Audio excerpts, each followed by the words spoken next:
굉장히 낮게 보는 게 있는데 그건 사실 올바른 자세가 아닙니다. 그건 바리새인들, 유대인들이 가졌던 태도고요.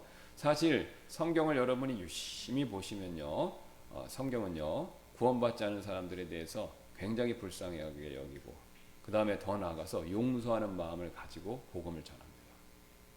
왜요? 하나님도 예수님도 죄인들을 용서하는 마음으로 접근하시기 때문에 그렇죠. 또 전하는 복음의 내용도 용서의 복음입니다. 그래서 성경에서는 그거를 좀 더 구체적으로 화평의 복음이다 이렇게 얘기하죠. 예, 화평의 복음이란 게 뭐냐면 용서에서 양쪽의 쌍방 간의 관계가 평화롭게 됐다, 회복됐다 이겁니다. 예.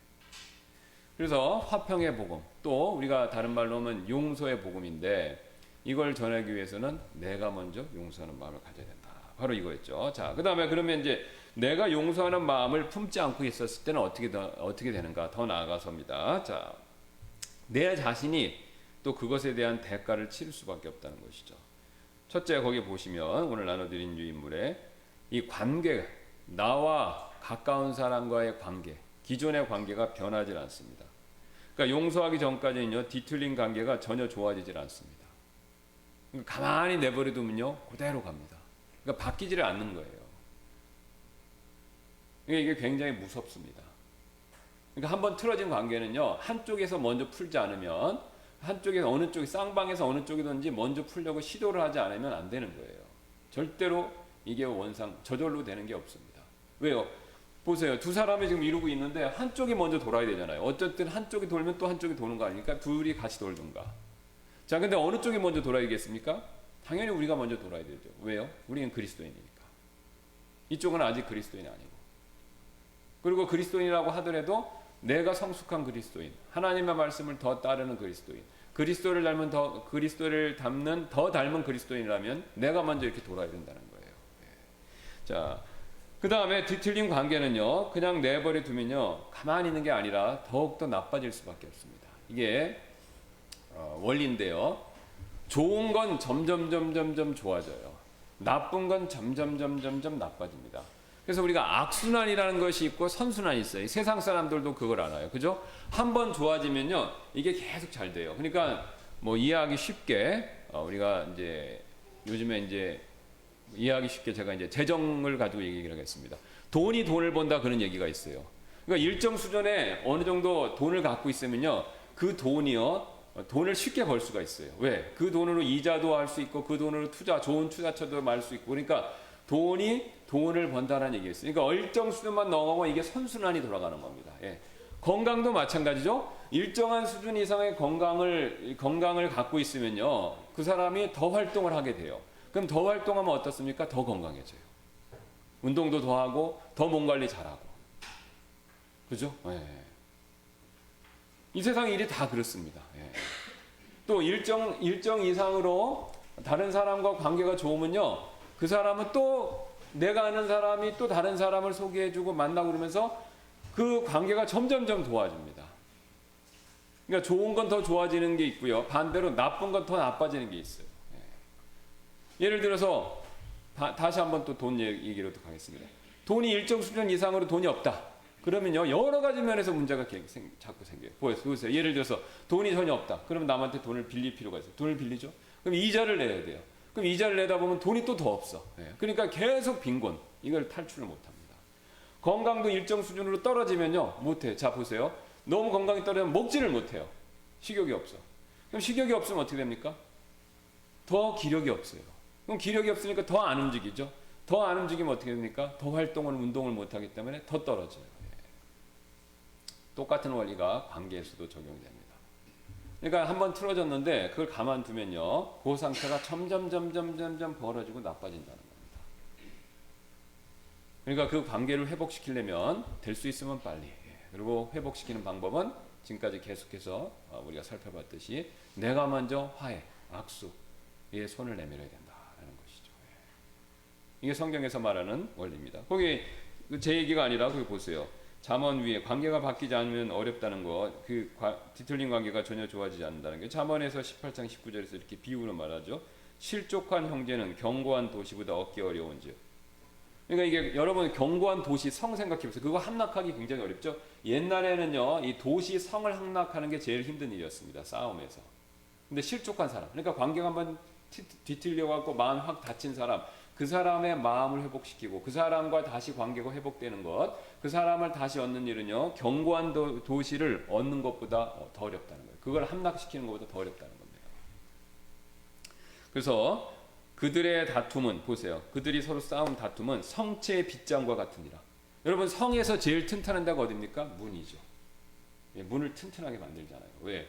성벽은 돌이지만 이 문으로 뚫고 들어올 수 있으니까 그 문을 그냥 철을 덧대고 뭘 덧대고 굉장히 튼튼하게 강하게 만들죠.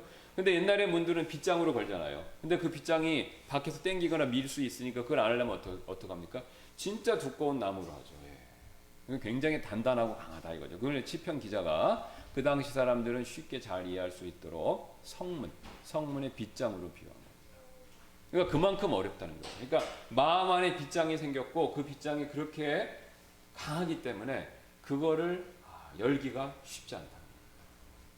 그러니까 한번 뒤틀린 관계는 가만 내버려두면 절대 안 열립니다. 한번 닫힌 빗장은요, 누가 열어주기 전엔 절대 안. 그래 밖에서 아무리 소리 질러도 안에서 누가 열어주지 않으면 안 열리잖아요. 저절로 열리는 게 아니지 않습니까? 자동문도 아니고. 자, 그 다음에 뒤틀린 관계는 내버려두면 더욱 나빠진다. 보세요. 다툼을 사랑하는 자는 범법을 사랑하며 자기 문을 높이는 자는 파면을 구하느니라. 자, 그래서 자꾸 다툼을 사랑하는 자는 더 이게 싸움이 더 커지는 거예요. 상태가 점점 나빠지는 겁니다. 그래서 자기 문을 높이는 자는 파면을 구한다. 그러니까 이제 이 문을 자꾸 이제 이게 높이는 거죠. 더 문이 여기 있으면 그게 끝나는 게 아니라 점점 문을 더 강화시킨다는 겁니다. 더 쌓아서 관계가 더 나빠진다라는 것을 비유적으로 얘기하고 있죠. 그 다음에 거기서 끝나는 게 아닙니다. 그 결과 개인적으로 고립되죠. 한번 뒤틀리면 이 상태로 계속 가는 겁니다. 근데 이 상태로 계속 가는 게 아니라 점점 벌어져요. 그리고 점점 벌어지고 고립됩니다. 근데 이 개인적으로 고립되는 건요, 성경에서 굉장히 위험한 일이다라고 항상 경고합니다. 거기 보시면 창세기에 하나님이 1장 31절 하나님께서 자신이 만든 모든 것을 보시니 보라 매우 좋았더라. 그 저녁과 아침이 6째 날이더라. 그러니까 하나님이 이 세상 만물을 만들어 놓으시고 딱 봤을 때 평가가 다 좋았습니다. 근데 한 가지 좋지 않은 게 나와요, 성경에. 창세기 1장 2장에 이제 우리 창조 기사가 나오잖아요. 하나님이 다 좋다고 그러셨어요. 6일 창조 동안. 물론 중간에 좋다는 말을 안 하신 날도 있어요. 근데 나쁘다라는 얘기는 없어요. 예. 다 좋다고 얘기를 해요. 그리고 종합적으로는 마지막 날에 안식하시기 전에 매우 좋았다라 그렇게 말씀하셔요. 근데 창세기 1장 2장에서 그 중에서 좋지 않았다라는 말이 처음에 나옵니다. 그게 언제냐면 아담이 혼자 있는 겁니다. 그러니까 하나님이 다 만들어 놓고 보셨을 때 혼자 있는 거예요. 그러니까 아담이 혼자 있는 거는 왜 안 좋았냐면요, 그 당시 모든 창조물들은 다 쌍으로 있었어요. 암수 다 쌍으로 존재했습니다. 하나님이 다 쌍으로 존재하셨는데 사람만 만드셨을 때 처음에 쌍으로 만드시지 않고 아담 홀로 만드셨다는 거죠. 근데 온 인류, 그러니까 재밌지 않습니까? 하나님도 삼위일체예요. 삼위 하나님이셨어요. 창조물들도, 생명 있는 모든 창조물들도 다 쌍으로 있어요. 복수로 존재해요. 근데 사람만 혼자 덜렁 단수 홀로 존재하는 거죠. 근데 그걸 보고 하나님 평가가 뭐냐면 안 좋았답니다. 그러니까 인간은 혼자 있는 것 자체가 불행입니다. 뭐 고독을 음미한다, 고독을 즐긴다, 이거 다 빛 좋은 개설이에요. 실상은 그렇지 않습니다. 겉만 반지를 하지 속에는요, 고통과 괴로움과 그 다음에 이루 말할 수 없는 여러 가지 부정적인 결과들이 내포되어 있습니다. 그러니까 사람은 혼자 사는 걸 지향해서는 안 돼요, 절대로. 왜냐? 혼자 살 수 없는 존재예요. 삼위의 하나님의 형상대로 만들어져서 복수, 다 같이 함께 그렇게 살게 만들어진 존재예요. 그러니까 여러분 그걸 알아요. 그러니까 우리 요새 뭐 재난 영화 이런 거 여러분 가끔 보시거나 보면 SF 재난 영화 이런 거 보면 지구가 망합니다. 그리고 딱 한 사람 남아요. 아니면 한 커플. 근데 한 사람이 남았는데 한 사람만 남았어. 근데 이 사람이 뭘 하냐면 다른 사람을 찾아요, 항상. 스토리가 그런 거예요. 근데 그게 와닿아요. 왜 그러죠?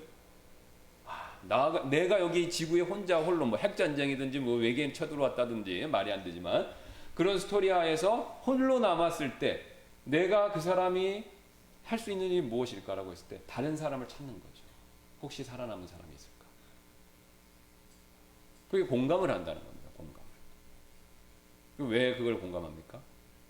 혼자 있으면 안 된다는 걸 우리가 무의식적으로, 본성적으로, 본능적으로 그걸 느낀다는 거예요.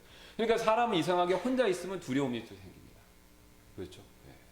아무도 혼자 있으면요 외롭기도 하지만 두려움도 생겨요. 그 이상합니다. 그렇죠? 네. 같이 있으면 두려움이 없는데 누군가 아무도 없고 나 혼자다. 그러면 두려움을 느껴요. 특히 어린아이였을 때, 여러분 어렸을 때 그러잖아요. 혼자 자거나 뭐 혼자 있을 때, 혼자 어디 산에 있다거나 혼자 있을 때 왠지 모르게 낯선 두려움이 찾아옵니다. 왜 그렇습니까? 혼자 있는 것은 불완전하다는 걸, 불완전함, 이게 온전하지 못하다는 걸 본성적으로 느끼는 거예요. 자, 그래서 우리의 잘 아시는 전도서 말씀도 있지 않습니까? 두 사람이 한 사람보다 나으면 그들이 자기들의 수고로 인하여 좋은 보상을 받기 때문이라. 혹시 그들이 넘어지면 한 사람이 자기 동료를 일으켜 세우려니와 홀로 있는 자는 넘어질 때 화가 있으리니 그를 도와서 일으킬 다른 자가 그에게 없도다. 또 두 사람이 함께 누우면 그들이 따뜻하게 되거니와 사람이 어찌 홀로 따뜻할 수 있으리요. 누가 그를 쳐서 이기면 두 사람이 그와 맞서리니 세 겹줄은 빨리 끊어지지 아니하느니라. 자, 이게 전도서 말씀은 굉장히 실용적인 우리의 실질적인 필요에 대해서 두 사람 이상 있어야 된다. 혼자보다는 둘이 낫다라는 것을 얘기하죠. 창세기 말씀은 본질적으로 사람은 혼자 있으면 안 된다는 것이고, 전도서 말씀은 실제적으로, 실용적으로, 현실적인 삶에서 혼자 있으면 안 되는 거죠.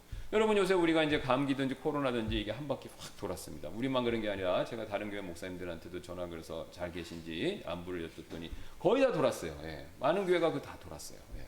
뭐 심지어는 제가 병원을 갔더니 그 의사 선생님이 의사 선생님들도 많이 걸렸어요 그러시더라고요. 그러니까 안 도는 사람이 없고 근데 이제 오늘 그런 얘기를 하다가 우리 한 분이 저한테 이런 얘기를 하셨어요. 자매님 그런 얘기했어요. 다 돌았다 그런 얘기를 하면서 한 자매님 계셨어요. 만약에 이 시국에 이 판국에 코로나를 안 걸린 사람이 있으면 그 사람은 좀 문제가 있는 사람이다. 대인관계. 근데 일리가 있다는 생각이 들더라고요. 그러니까 완전 고립됐다는 거죠. 예. 그러니까 사람 접촉 전혀 안 하고 완전 고립돼 있다는 뜻이잖아요. 그러니까 돌려서 하는 얘기인데 굉장히 일리 있다는 생각이 들었어요. 사실 혼자 있는 것 자체가 사실 절대로 좋은 게 아니라는 것이죠. 자, 그 다음에 요한일서 5장 7절에 말씀하잖아요. 하늘에 증언하는 세 분이 계세요. 그러니까 천국에도 세 분이 계세요. 아버지와 아들과 성령님. 근데 세 분은 하나이시죠. 근데 하나님도 삼위로 존재하신다는 겁니다. 그 다음에 요한일서 1장 3절에도 이렇게 말씀하시잖아요. 우리가 보고 들은 그것을 너희에게 밝히 드러내면 너희 또한 우리와 교제하게 하려 함이니 참으로 우리의 교제는 아버지와 함께하는 것이며 그분의 아들 예수 그리스도와 함께하는 것이니라. 자, 우리가 구원받으면요 그걸로 끝나는 게 아닙니다. 구원받고 나면 하나님께서 우리에게 여러 가지 복을 주시고 해야 될 것을 주시는데 가장 큰 복 중에 하나가 뭐냐면요 교제하는 겁니다. 교제하는 거예요. 여러분 구원받기 전에는 하나님과 원수, 다른 사람들과 관계가 불편해요. 근데 구원받고 나면 하나님과 화해하게 되고 다른 사람들과의 관계도 점점 화해하게 돼 있습니다. 여러분 이 구원받고 우리가 하나님께서는 우리를 혼자 개개인 신앙생활하게 내버려 두지 않으셨습니다. 교회를 주셨어요. 교회를. 그러니까 각각의 구원받은 사람이 그냥 각자 처소에 그냥 신앙생활 할 수도 있어요. 뭐 하나님이 기술적으로 그게 어려운 게 아니잖아요. 성령님을 좀 더 많이 부어주시면 그냥 성령님하고 1대1로 계속 그냥 자기 집에서 자기 있는 데서 이렇게 신앙생활 할 수 있도록 그렇게 하실 수도 있어요. 충분히. 근데 그렇게 안 하시고 모이라고 하신다는 거예요. 모이라고. 그럼 왜 모이라고 합니까? 모이는 게 좋은 겁니다. 사람은 구원 받든지 안 받든지 같이 있어야 그게 더 그 사람 자체에게 더 복된 거고 필요한 일이고 구원 받았으면 더 그게 필요하다는 겁니다. 더 필요하다는 거예요. 구원받은 사람은 될 수 있으면 모여야 돼요. 혼자 있으면 더 힘듭니다. 그러니까 여기도 분명히 말씀하죠. 왜 구원받고 거기서 멈추는 게 아니라 구원받고 같이 모여서 교제하게 한다는 거예요. 우리가 그리스도인들이 예수 그리스도를 믿음 안에서 이렇게 교제하면요. 그 교제 가운데 수직적으로 바로 하나님과 또 성령님을 통해서 교제하게 된다는 것이죠. 지금 사도 요한이 그걸 얘기하고 있는 겁니다. 그러니까 교제를 해야 돼요. 교제를 해야 우리의 영적인 마음의 충만함과 기쁨과 만족들이 그게 찾아온다는 겁니다. 그게 우리가 본성이기 때문에 이걸 거스르면요 안 됩니다. 뭔가 항상 부족한, 그 부족하다라는 것을 느껴요 우리가. 예. 그리고 신앙이 왜곡될 수가 있습니다. 그리고 약화돼요. 혼자 고립돼 있으면서 신앙이 좋다, 신앙이 그런 사람 제가 성경에서 보지도 못했고 현실적으로 만나본 적도 없습니다. 다 없어요. 여러분 무슨 이유든 간에 뭐 건강상이든 뭐 여러 가지 이유 때문에 신앙생활에서 교제 생활을 멈추면요 결국은 100%다 말씀하세요. 힘듭니다. 특히 요즘에 코로나 때문에 뭐 어떤 사정이 개인적인 사정이 있으셔서 예배 못 오시는 분들도 있어요. 이해합니다. 예.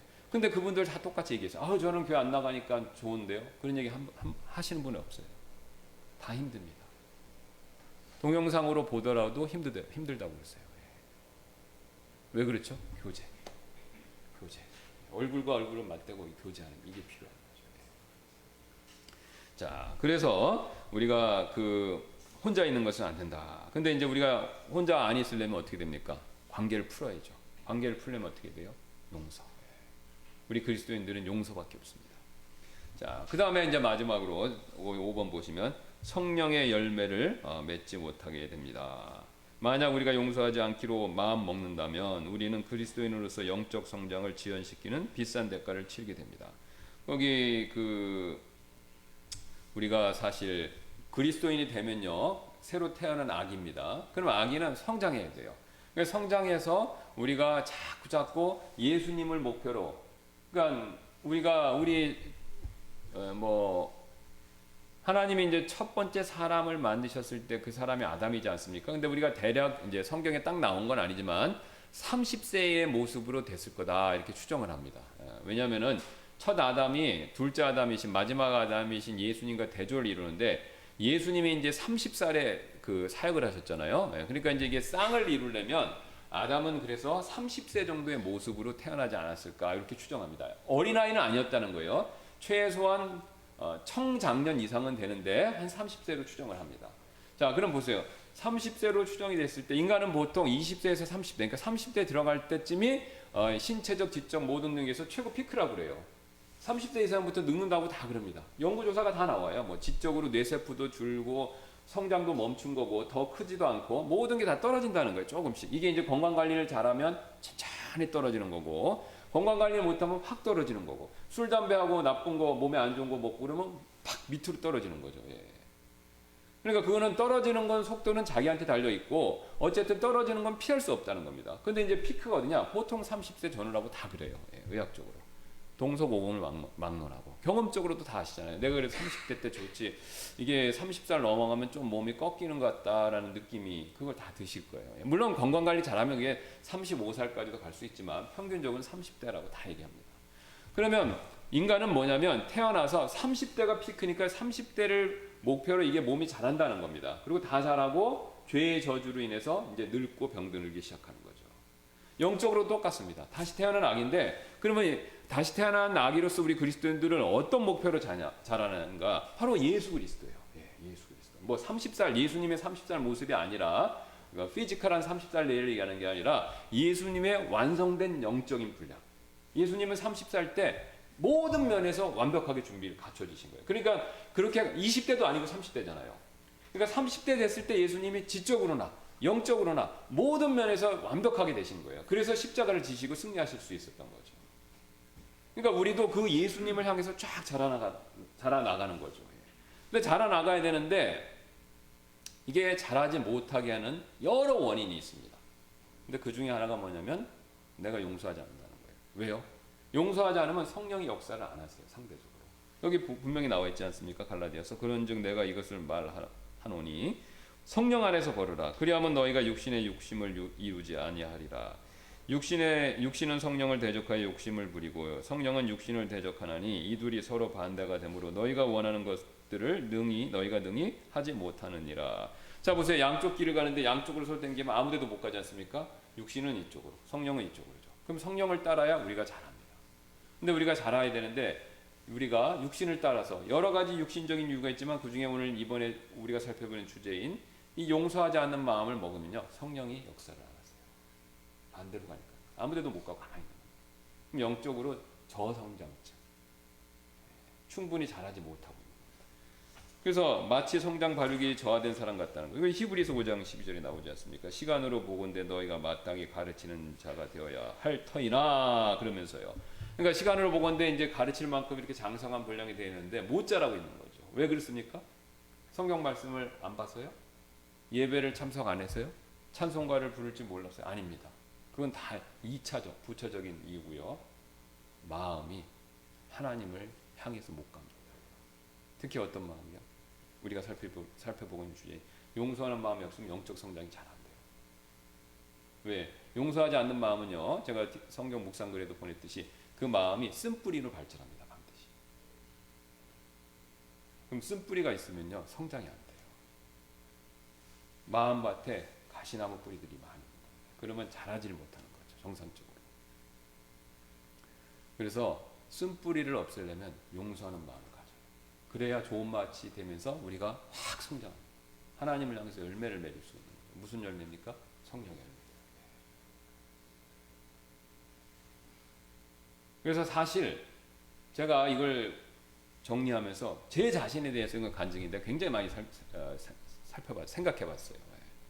근데 하나님께서 제가 생각했던 것 이상으로 제가 용서하지 못하는 부분이 많이 있다는 걸 가르쳐 주셨고, 그 다음에 제가 그것에 대해서 회개했습니다. 그러니까 회개하니까요, 신기한 일이, 이건 신기한 건 뭐 환상봤다 이런 게 아닙니다. 제 마음에 굉장한 자유함이 누려지기 시작했어요. 그러니까 마음이 굉장히 날아갈 것 같은 거예요. 편한 거예요. 그전에는 뭔가 이렇게 확 눌려 있었던 족쇄에 갇혀 있었던 같은 느낌이었는데 그게 풀어졌다. 그거로부터 자유로웠다는 마음이 확 듭니다. 마음의 불편함이 많이 사라졌어요. 그리고 마음이 가벼워지고 사람들을 대하는데 훨씬 마음이 편안해졌습니다. 진리를 알지니 진리가 너희를 자유케 하리라고 그러셨어요. 용서의 진리를 알고 우리가 그 진리에 순종하면, 따르면요, 우리 안에, 마음 안에 영적으로 속사람이 자유함이 있습니다. 그러니까 주님은 그거를 우리에게 누리게 하기를 원하시는 거죠. 제가 이제 신앙생활 횟수를 거듭하면 할수록 느끼는 게 뭐냐면, 성경에서 뭘 해라, 하지 말라는 것은 단순하게 도덕적인 차원에서만 말씀하시는 것이 아니다라는 걸 많이 깨닫습니다. 그거들 했을 때 유익복이 있어요. 그 유익복이 어떤 경우에는 물질적인 게 있습니다. 어떤 경우에는 뭐 건강 같은 신체적인 경우가 있어요. 그런데 가장 큰 거는 뭐냐면 영적인 겁니다. 그러니까 하나님 말씀대로 살면요, 시편에 나오는 것처럼 잘 돼요. 물가에 심은 그 나무처럼, 물가에 심은 신학가에 심은 나무처럼 잘 되게 되어 있습니다. 물질적인 일에서만 잘 된다는 게 아니라 마음의 영적인 상태가 번성하고 좋아진다는 거예요. 하나님이 그거를 주기를 원하신다는 겁니다. 그래서 우리가 잘 압니다. 대골 같은 궁궐 같은 집에 그 기천금을 쌓아둔다고 하더라도 마음이 행복하지 않으면 우리가 불행하다는 걸 다 알죠. 근데 하나님은 우리의 마음을 행복하게 해주시기 원하세요. 근데 행복하게 해주시기를 원하는데 우리가 행복하게 하지 못하는 요소들이 있어요. 성경은 그걸 얘기해주고 그 행복하게 우리를 만들지 못하는 요소들을 해결할 때 하나님의 축복, 영적인 복이 우리 마음에 임한다는 겁니다. 그러니까 그거를 성경 말씀 믿고 우리가 한번 해보셔야 돼요. 그럼 해보시면 반드시 결과가 있습니다. 좋은 결과가. 그러면 여러분이 그걸 맛보알지어다라고 말씀하시잖아요. 그러니까 맛보면 여러분이 더 하시게 돼 있어요. 이 부분에서 있으면 다른 부분, A라는 부분에 있으면 B 부분, C 부분, 1이라는 영역에서 있으면 2라는 영역, 3이라는 영역, 영적인 영역에 있으면 그다음에 또 건강상의 문제 있으면 모든 영역에서 우리가 그걸 맛보면 맛볼수록 더 많이 하게 돼 있어요. 그러니까 아까 말씀드린 선순환이 들어가는 겁니다. 그러면 그게 이제 성경에서 말하는 복된 사람이죠. 그러니까 바로 하나님께서 우리에게 주기를 원하시는 바로 그런 삶이 된다는 거예요. 물론 복된 삶이 된다고 해서 뭐 어려움과 고통이나 뭐 시험이 그런 건 전혀 없다. 그런 건 아니죠. 그건 기복신앙이고, 그건 번영신학에서 얘기하는 거고, 그런 것을 이길 수 있는, 능력까지 주신다라는 것이죠. 왜? 좋은 걸 경험하면요 잘 참습니다. 나쁜 걸 경험하면요 낙담해요. 근데 좋은 걸 경험한 사람은 긍정적으로 반응하고 잘 이깁니다. 그래서 우리가 성령의 열매를 맺지 못하게 된다라는 것을 살펴봤습니다. 자, 시간 관계상 우리 여기까지 살피고 다음 시간에 또 이어서 살펴보도록 하겠습니다. 제가 기도하고 마치도록 하겠습니다. 감사합니다. 하나님께서 오늘도 우리에게 함께해 주시고 우리가 복음 전도와 관계돼서 용서하는 것이 중요한 사항이다라는 것을 살폈고 이것이 또한 우리 개인적인 신앙생활에 어떻게 영향을 미칠 수 있는지 또 그것을 심층적으로 살펴볼 수 있게 해주셔서 감사드립니다.